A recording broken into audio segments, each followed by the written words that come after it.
Pantomime is a musical form of comedy entertainment that uses a fairy tale narrative, audience participation, and an aspect of cross-dressing to entertain audiences at Christmas.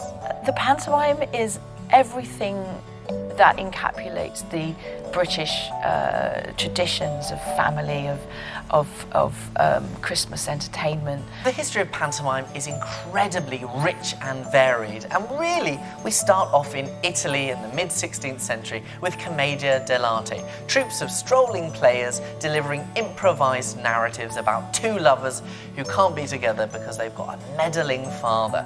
That gives us the characters of Harlequin, Columbine, that later become our principal boy and girl, and this form travels throughout Europe, comes to the UK via France, where we put it on stage as the Harlequinade, a sequence at the end of the pantomime where there are chase sequences, where there's slapstick, but later on a fairy tale or a legend. Fairy tales have evolved because fairy tales have always been there to teach a sense of morality, I believe, and a sense of how to behave.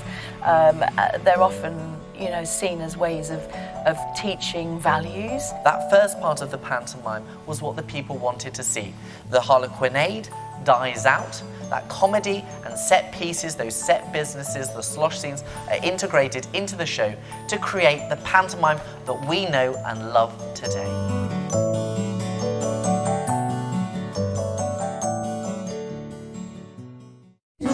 Pain and no good reason why. It doesn't get any harder than this. Mourners saying goodbye to the young victims of the Columbine shooting. But as thousands paid their respects, nearby another funeral went almost unnoticed. One of the killers, Dylan Klebold, was quietly laid to rest at this church.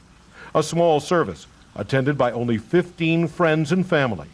Reverend Don Markshausen performed the service for Dylan's distraught parents. They just know their son, who they loved, was getting ready for college. And they even paid the money on Monday for his dorm fees.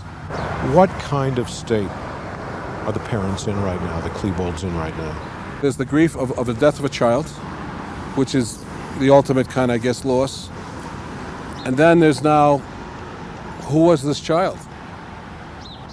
And why did this happen? Both the Klebolds and the Harrises have been in seclusion since the massacre. But Dee Grant, Susan Klebold's hairdresser, saw her just days after the shooting. She had no idea her son She had no idea. I asked her if she had any idea. And she did say no, I did not want to pry. Grant says Dylan Klebold's mother is shocked by the description of her son as a neo-Nazi killer. She was upset that they were talking about all this prejudice. She says, Dee, we never teach prejudice in our home. She says, Dee, I'm Jewish.